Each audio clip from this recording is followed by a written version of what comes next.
여러분 한 주간 잘 보내셨습니까? 평안하셨죠? 혹시 여러분 그 오츠 슈이츠라는 오츠 슈이츠 딱 들어보니까 일본 사람이지 않습니까? 오츠 슈이츠 이 호스피스 전문의인데요. 혹시 이분의 이름 여러분 들어보셨을까요? 오츠 슈이츠 아마 처음 듣는 이름일 겁니다. 그런데 아마 이 사람이 그가 쓴 책의 책 제목은 한 번 정도 들어보셨을 거예요. 그가 쓴 책의 제목이 뭐냐면요, 죽을 때 후회하는 25가지.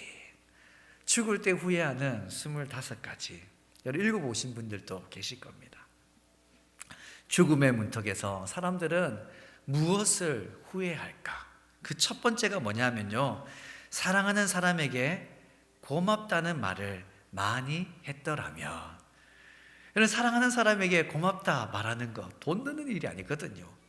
아니, 원수에게 고맙다라고 이야기하라는 것도 아닌데 사랑하는 사람에게 고맙다, 그 한마디 하면 되는데 이게 쉽게 안 나온다라는 거죠. 물론 여러분 다양한 이유가 있습니다. 하지만 삶의 마지막 자리에서 생각해보니 그 삶의 다양한 이유가 아무 소용이 없는 거죠. 그냥 고맙다라고 더 많이 말해줬더라면 얼마나 좋았을까, 이런 후회가 남더라는 겁니다. 여러분 옆에 있는 분에게 이렇게 인사했으면 좋겠습니다. 제 옆에 있어서 고맙습니다. 여러분 얼마나 감사합니까? 누가 내 옆에 있어준다라는 거 감사한 일이지 않습니까? 고맙고 감사한 일이에요. 뭐 좀 더 겸손했더라면, 화를 좀 덜 내었더라면, 욱하는 성질이 있지 않습니까? 뭐 여러 가지 것들이 있어요. 14번째 후회하는 게 뭐냐면요, 결혼을 했더라면. 분명 결혼 안 한 사람이겠죠. 우리 젊은 친구들 가운데 나는 독신으로 살 거야, 이런 마음 가진 사람 회개하시기 바랍니다. 독신으로 살 거야 이러지 말고 오늘부터 하나님께서 내게 허락하신 믿음의 아름다운 가정을 기도하면서 이루어야지, 이렇게 기도하는 우리 청년들 되시고 우리 학생들 되시길 부탁드립니다. 또 어떤 후회를 했을까? 18번째 후회가 내 장례식을 생각했더라며. 내 장례식. 책의 저자는 이런 이야기를 합니다. 사람은 반드시 죽습니다. 이 글을 쓰고 있는 나도 그리고 당신도 죽을 때 후회할 것 같은 모든 일을 지금 하세요. 바로 지금. 내 장례를 생각한다라면, 이 장례식을 이야기하는, 장례 미래를 이야기하는 게 아니라 내 장례식을 생각한다라면 후회하지 말고 할 거 있으면 지금 하라는 겁니다. 23번째 후회는 뭐냐면 좀 더 일찍 담배를 끊었더라며. 이런 후회가 있더라고요. 어떤 사람이 우리 이런 후회를 할까? 한평생 담배를 피는 거예요. 몸에 좋지도 않은 담배를 핀 거죠. 그러다 보니까 마지막 순간에 이 담배로 인하여서 몸이 망가지고 그 괴로움이 너무 극심하다 보니까 내가 좀 더 일찍 담배를 끊었더라면 이 통증이 없었을 건데, 이런 후회가 남는다라는 거죠. 당연히 우리 성도들 가운데 저는 그런 분은 없겠지만 혹시나 아직 담배를 못 끊으신 분들이 계시더라면 꼭 끊으시기 바랍니다. 우리 젊은 친구들, 우리 학생들은요, 호기심에 한번 해봐야지, 이런 생각조차도 버리시길 바랍니다. 여러분 담배 좋지 않다라는 거예요. 이 책에 보면 이런 이야기도 실려 있습니다. 한 범죄자의 이야기인데요. 여러분 이 책의 내용을 제가 발췌했는데 한번 잘 들어보시기 바랍니다. K는 범죄자였다. 그는 죽음의 문턱에 서 있었다. 덮쳐오는 통증에 고통스러워하던 K는 어느 날 문득 내게 말했다. 용서받고 싶습니다. 그 며칠 뒤 K는 세례를 받기로 결심했다. 그런데 세례식 날짜가 다가오면 다가올수록 그의 상태는 더욱 나빠졌고 얼굴에는 공포의 기색이 역력했다. 선생님, 이런 저도 구원받을 수 있을까요? K는 점점 더 극심한 공포에 시달리는 듯 했다. 그는 자신의 죄를 후회하고 있었다. 이 세상이 끝난 후 저 세상으로 향한 문이 자신에게 굳게 닫혀 있음을 느끼는 듯 했다.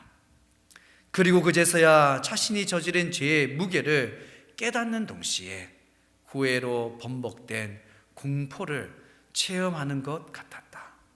그는 고백합니다. 제가 지은 죄는 다시 주워 담을 수 없습니다.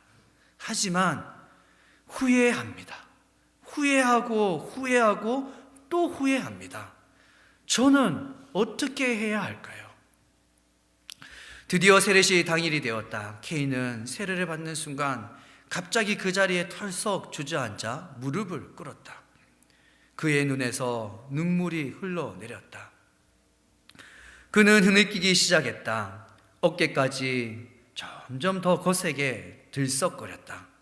세례식이 끝날 때까지 그는 아무 말 없이 그렇게 눈물을 흘렸다.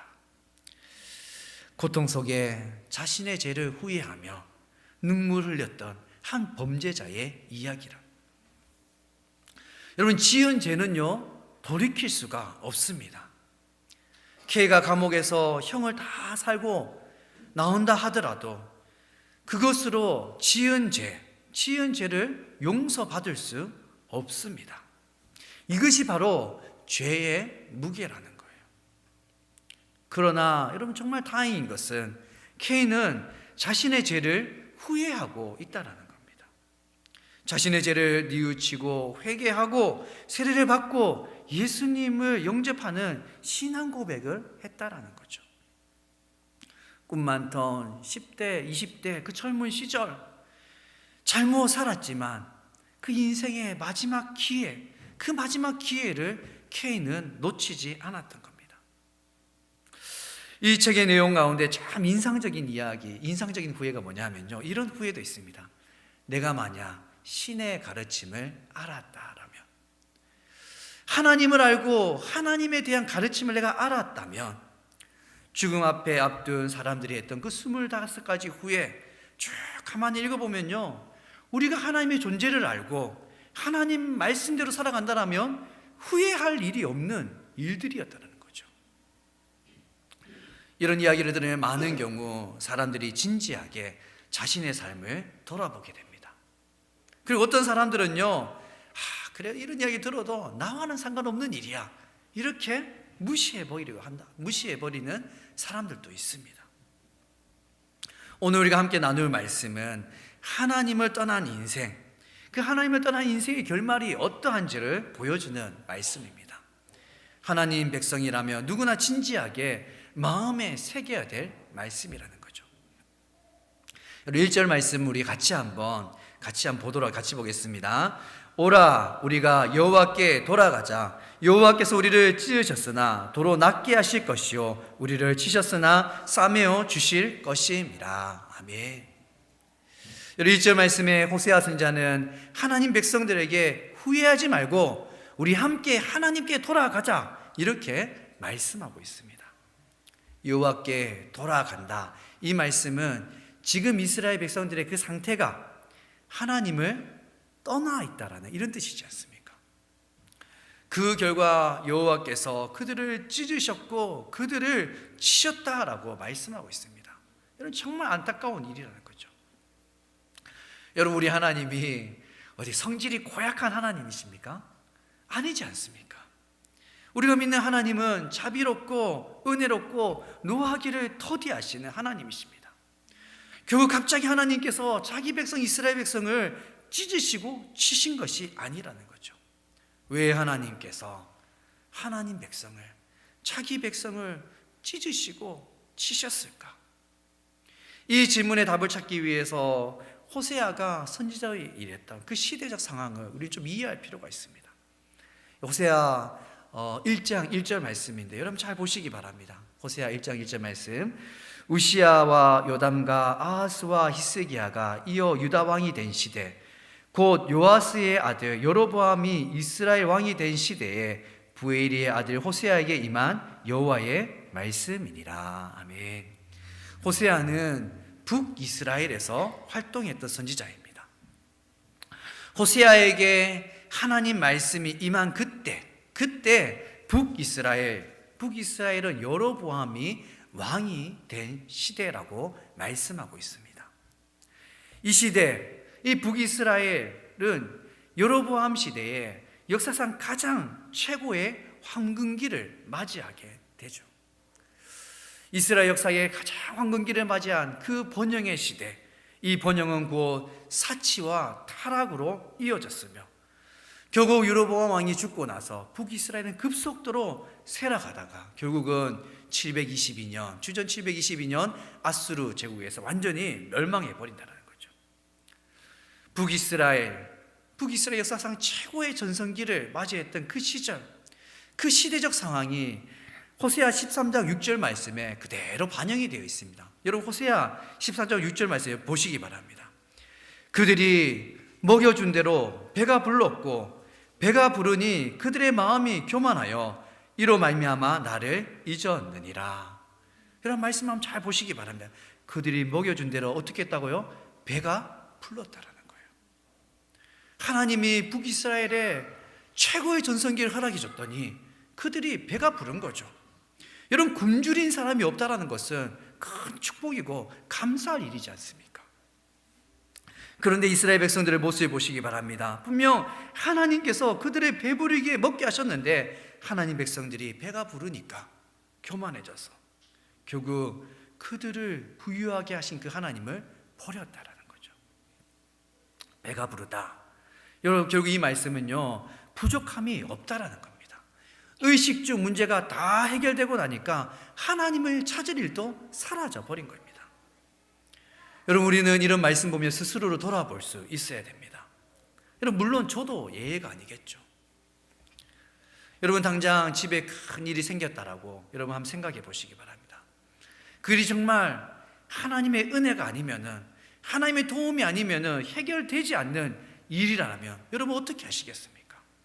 그때는 누가 시키지 않아도 하나님을 찾게 되어 있습니다. 기도도 하고 목사님 금식을 해야겠는데 금식은 어떻게 됩니까? 금식도 알아서 할 겁니다. 그러다가 극적으로 그 문제가 해결되고 나면 점점 기도하는 시간이 줄어들기 시작합니다. 아니라고 하겠지만 기도하는 시간이 줄어들면 결국 하나님과의 관계는 점점 멀어진다는 것을 의미하지 않습니까? 배가 부르니 그들의 마음이 교만하여. 무슨 말씀입니까? 하나님께서 먹여주어서 잘 살게 된 것을 잊어버리고 교만해져서 스스로 다음같이 생각하는 겁니다. 다 내가 잘해서 이렇게 잘 먹고 잘 살게 된 거야. 이렇게 사람들이 착각하더라는 거죠. 여로보암 왕과 이스라엘 백성들이 이런 착각에 빠져 있으니, 그런 착각에 빠져버렸으니 하나님을 간절히 찾지도 않는 겁니다. 그래서 하나님께서 여러분 13장 6절 말씀에 뭐라고 말씀하십니까? 이로 말미암아 나를 잊었느니라. 당시 이스라엘 백성들이 호세아의 선지자 이 말을 여러분 들었을까요? 너희가 하나님을 잊어버렸다. 여러분 듣지 않았다라는 거죠. 왜 듣지 않았을까? 가만히 생각해 보면 나는 아니라는 겁니다. 내가 하나님을 잊었다고 말도 안 된다라는 거죠. 다른 사람은 모르겠지만 나는 아니다라고 그렇게 착각했던 겁니다. 그런데 그 이스라엘 백성들 향해서 하나님 뭐라고 말씀하십니까? 그들을 먹여준 대로 배가 불렀고 배가 부르니 그들의 마음이 교만하여 이로 말미암아 나를 잊었다라는 거예요. 지금 우리의 모습을 여러분 한번 돌아보시기 바랍니다. 약간의 차이가 있겠지만 여러분 요즘 쌀밥, 옛날에 우리 60년대 70년대 우리 할아버지 할머니 때 여러분 쌀밥 먹는 게 참 귀했지 않습니까? 하지만 요즘 우리 삼시세끼 쌀밥 못 먹는 가정 있나요? 아무도 없을 거예요. 아이들한테 고기 반찬 해주고 싶은데 돈이 없어서 너무 가난해서 고기 반찬 못 해주는 가정도 여러분 없습니다. 여러분 참 감사한 일이지 않습니까? 이렇게 살게 된 거 여러분 우리가 잘해서가 아니라는 거예요. 하나님께서 우리를 배고프지 않을 정도로 살게 하셨다는 사실을 여러분 믿으시기 바랍니다.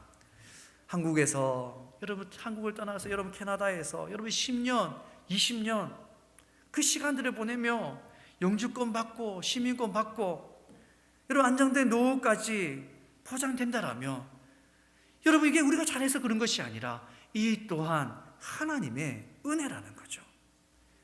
물론 이민 1세대들 여러분 많이 고생했지 않습니까?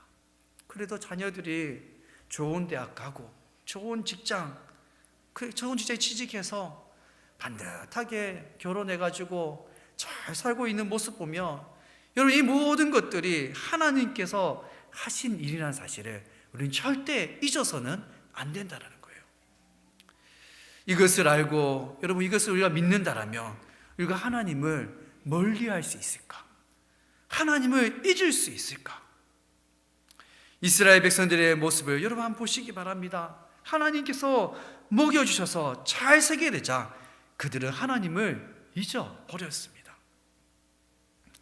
제가 청년 대학부 그 학생들을 섬기던 시절에 한 청년이 저에게 찾아와서 이런 고민을 이야기한 적이 있습니다. 어떻게 하면 늘 한결같이 순수한 마음으로 하나님을 바라볼 수 있냐라는 거예요. 처음 예수님 믿었던 그 뜨거운 그 심정으로 늘 어떻게 한결같이 그렇게 하나님을 바라볼 수 있냐. 그러면서 그 청년이 이런 이야기를 합니다. 마치 자신의 삶이 내려가는 에스컬레이터와 같아서 가만히 있어도 하나님과 점점 멀어진다라는, 그냥 좀 하나님께 가까이 가야지 그냥 걸어가도 멀어진다라는 거예요. 힘써서 올라가지 않으면 이 신앙을 유지하는 것도 힘들다라고 그렇게 이야기합니다. 이것이 저를 찾아온 청년만의 고민일까? 여러분, 우리 모두의 고민이지 않습니까? 목회자인 저의 고민이기도 합니다. 여러분, 영적으로 보면 우리가 살고 있는 이 세상 자체가 여러분 저 지옥불로 끊임없이 내려가는 에스컬레이터와 같지 않습니까? 눈을 돌리면 좌우에 우리를 유혹하는 것들이 너무나 많습니다. 여러분, 우리의 욕심이 끝이 있습니까? 끝없는 욕심이 우리 안에 이글이글 타오르지 않습니까? 육체의 게으름, 영적 나태함도 이런 보통 문제가 아닙니다. 그런데 나는 괜찮아 할 문제가 아니라는 거죠. 여러분 스스로의 영적 상태 다른 사람에게 물어볼 것도 없습니다. 왜냐하면 온 마음을 다해서 하나님께 나아가지 않으면 지금도 우리는 하나님과 점점 멀어지고 있기 때문이라는 거죠. 하나님과 점점 멀어지고 있는 하나님 백성을 향해서 선지자 호세아는 다음같이 외칩니다. 오라, 우리가 여호와께 돌아가자라는 거죠. 여호와께 돌아가자. 여러분 한번 따라해 보시기 바랍니다. 우리가 여호와께 돌아가자. 여러분, 하나님께 돌아가야 됩니다. 반대로 하나님과 멀어지면 우리는 세상과 가까워지게 되어 있습니다. 하나님의 백성이 세상을 버타고 살아가는 거, 그거 죄입니다. 여러분, 꼭 살인을 해서 살인만이 죄가 아니라는 거예요. 하나님 백성이 하나님을 가까이 해야 되는데 이 세상을 버타고 살아가는 것, 그 자체가 죄라는 겁니다. 하나님의 말씀과 멀어지면 우리는 인간적인 욕심에 충실하게 되어 있습니다. 하나님 뜻대로 살던 사람이 욕심대로 살아간다면, 하나님 뜻대로 살아야 될 하나님 백성들이 내 욕심을 따라 살아간다면 그것도 죄라는 겁니다. 하나님께서 내게 주신 사명, 여러분 각자 주신 사명이 있지 않습니까? 그 사명을 잊고 사는 것도 죄라는 겁니다. 여호와께 돌아간다는 것은 죄를 깨닫고 회개하는 것을 의미한다는 거예요. 그냥 소풍 가듯이 하나님께 돌아가야, 이게 아니라는 겁니다. 내 죄를 깨닫고 회개하는 것이 하나님께 돌아가는 행동이지 않습니까? 그 제가 무엇인지를 깨닫지 못한다라면 온전한 돌아섬도 불가능한 거라는 거예요. 잘못을 뉘우치고 돌아서서 하나님께 돌아가게 될 때 여러분 어떤 일이 일어납니까? 1절 말씀 보면요, 하나님께서 우리를 찢으셨으나 우리를 낫게 하실 것이요 우리를 치셨으나 우리를 싸매어 주시겠다라고 말씀하고 있습니다. 우리가 하나님께 돌아가기만 하면 그곳에 회복의 역사가 나타난다라는 거예요. 우리를 지으셨던 하나님께서 우리를 토론하게 하시고, 우리를 지으셨던 하나님께서 우리를 다시 싸매어 주시겠다 말씀하시고 있지 않습니까?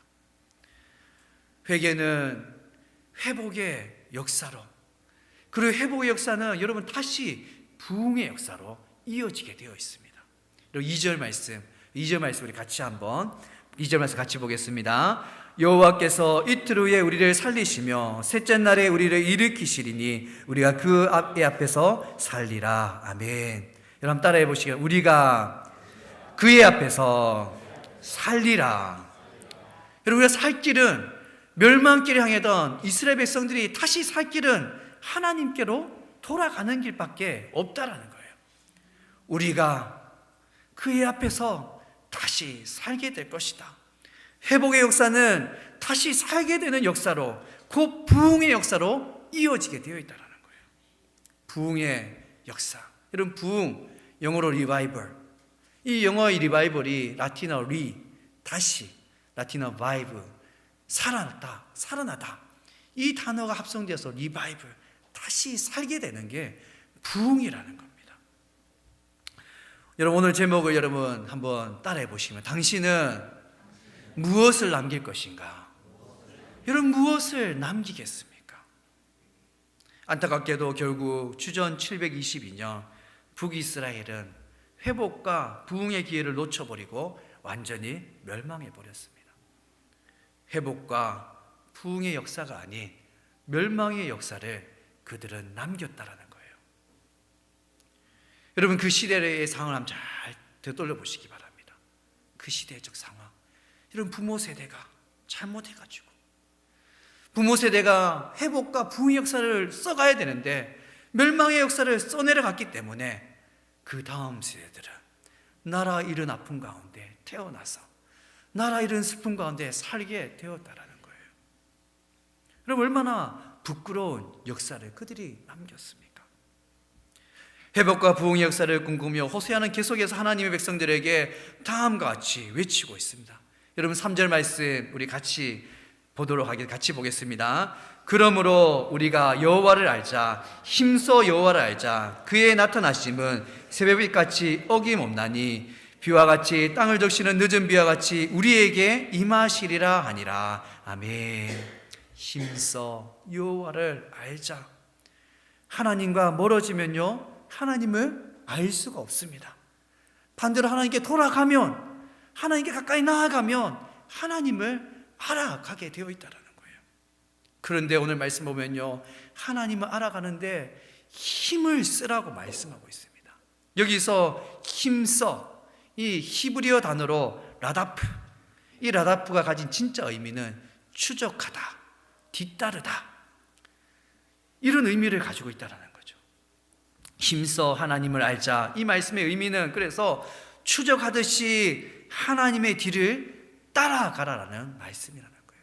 하나님의 뒤를, 세상을 따라가는 것이 아니라, 내 좋은 거, 즐거운 거, 이익되는 거 쫓아가는 것이 아니라 우리가 따라가야 될 분, 하나님을 추적하듯이 따라가는 것이 힘써 하나님을 알아가는 길이라는 겁니다.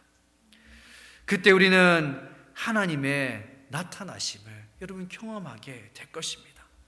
눈에 보이지 않는 하나님, 그 하나님이 우리에게 임하는 것을 여러분 경험하게 될 것입니다. 그렇게 하나님을 추적하듯이 따라갈 때 회복의 역사가, 부흥의 역사가 나타난다는 사실을 여러분 믿으시기 바랍니다. 여러분, 마지막으로 한번 따라해 보시기 바랍니다. 우리에게 임하시리라. 눈에 보이지 않는 하나님께서 우리에게 임하신다. 여러분, 우리가 어떻게 이걸 설명할 수 있겠습니까? 저는 아버지포드 한인 장로교회, 이 우리가 함께 몸담고 있는 이 믿음의 공동체가 정말 하나님의 임하심이 나타나는 그런 공동체가 되기를 간절히 바랍니다. 여러분, 간절히 기도해야 될 기도 제목이지 않습니까? 여기 우리 청소년들이 함께 예배하고 있는데 처음보다는 예배하는 태도가 엄청 좋아진 것 같아요. 제가 앞에서 보면요, 처음에는 귀에 뭐 에어팟 뭐 그 꽂고 있고 막 그랬었거든요. 지금은 이제 안 그러는 것 같아 보니까요. 확실히 많이 좋아졌어요.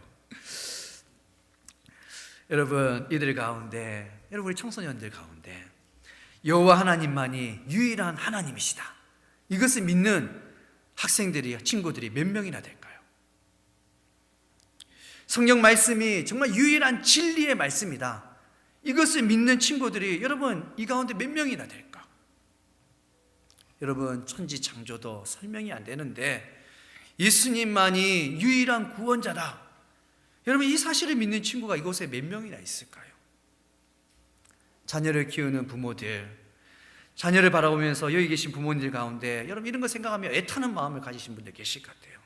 왜냐하면 제가 앞에서 열간 이 모든 것들을 정말 자녀를 붙들고 잘 설명해 주고 싶은데 설명해 줄 자신도 없고 또 이 시대를 바라보니까 여러분 너무 걱정되지 않습니까? 여러분 이 문제의 답을 여러분 우리가 어떻게 찾을 수 있을까? 작년이었던 것 같아요. 제가 아버지포드 한인 장로교회라는 이 교회를 알게 되어지고 이 교회를 소개를 받고 이력서를 준비하면서 하나님께 엎드려서 이런 기도를 했습니다. 하나님, 제가 이 교회에 가면은 제가 무엇을 할 수 있을까요? 이제 1년 반이 지났지 않습니까? 그 1년 반 전에 이제 오늘 말씀을 준비한 떠오르더라고요. 하나님, 제가 이 교회에 가면요, 저 아버지포드라는 이 지역 제가 알지도 못하고 이민교회를 목회해 본 적도 없고 담임 목사로서도 처음 목회하는 곳인데 하나님, 제가 가서 무엇을 할 수 있을까요? 하나님께 그렇게 기도했던 시간이 있었습니다. 그때 하나님께서 제게 주신 응답이 뭐냐면요, 바로 부흥이라는 두 글자였습니다. 부흥. 여러분, 단순히 부흥이라는 것이 막 교회가 성장하고 교회 성장, 이게 의미하는 게 아니라는 거예요. 호세아 6장 2절 말씀에 우리가 그의 앞에서 살리라, 이 호세아 2장의 이 말씀, 영어로 리바이벌, 다시 살리라, 이것이 하나님께서 기도하는 가운데 저에게 주셨던 답이었습니다. 가서 교회를 다시 살리라는 겁니다. 가서 다시 하나님 백성들을 살리는 그 일을 하라라고 하나님께서 저를 이곳에 보내셨다는 거죠. 여러분, 부흥의 역사는 한 개인에게 일어난 그 제한된 역사가 아닙니다. 오늘 우리가 읽었던 호세아 6장 1절에서 3절까지 말씀, 여러분 가장 중요한 단어를 하나 뽑으라면 저는 다른 단어를 다 제쳐놓고 우리라는 단어를, 이 우리라는 단어를 여러분 저는 뽑고 싶습니다. 왜냐하면 우리 공동체가 하나님께 돌아가면 하나님께서 우리를 회복시켜 주신다는 거예요. 우리가 그 앞에서 살게 될 것이라고. 우리 한 사람 한 사람이 그냥 좀 적당하게 내가 잘못 살았지 깨닫고 그 정도가 아니라 이 공동체 전체가 우리가 하나님 앞에 다시 살게 될 거라고. 그리고 그의 나타나심이 우리 가운데 임하게 될 것이라는 거예요. 오늘 우리에게, 그리고 우리 함께 예배 드리고 있는 우리 청소년들에게 필요한 것은요, 여러분 살아계신 하나님을 만나는 것입니다. 여러분, 우리가 아무리 창조, 타락, 구속, 그리고 부활과 재림을 여러분 물론 말씀으로 배워야 되겠죠. 아무리 잘 가르친들 여러분 그것이 우리 아이들의 마음속에 찾아올까요? 이해가 될까요? 이 모든 문제를 해결시킬 수 있는 단 한 가지 답이 있다면요, 우리가 살아계신 하나님을 만나는 것입니다. 우리가 하나님 만나게 되어질 때 모든 문제가 해결된다는 사실을 여러분 믿으시기 바랍니다. 하나님의 나타나심을 사모한다라면 우리가 해야 될 일이 무엇일까요? 함께 우리의 죄를 뉘우치고 하나님께 돌아가는 것입니다. 북이스라엘은 하나님께서 주신 그 회복과 부흥의 기회를 놓쳐버렸지 않습니까? 사랑하는 성도 여러분, 무엇을 남기겠습니까? 회복과 부흥의 역사를 남기시기를 원하신다라면 우리 함께 하나님께로 돌아갑시다. 여러분, 나는 괜찮은데 할 일이 아니라는 거예요. 우리가 함께 눈물로 회개로 하나님께 돌아갈 때, 그때 하나님께서 우리를 회복시키시고 우리를 다시 살게 하실 것입니다. 우리가 반드시 우리 하나님께서, 살아계신 하나님께서 우리 가운데 임하셨다는 사실을, 그것을 우리가 보게 될 것이라는 사실, 여러분 믿으시기 바랍니다. 여러분, 우리가 어떻게 해야 될까요? 함께 하나님께 돌아가는 길밖에 다시 우리가 살 길이 없다는 사실을 여러분 기억하시고, 여러분 우리 이 예배하는 이 자리, 예배할 때마다 더 뜨겁게 아멘 하시고, 더 뜨겁게 찬양하시고, 더 뜨겁게 하나님 이름을 부르시기 바랍니다. 제가 계속해서 이 새벽 예배 나오라고 새벽 예배 나오는데, 여러분 진짜 기도하지 않으면요 아무런 역사 일어나지 않습니다.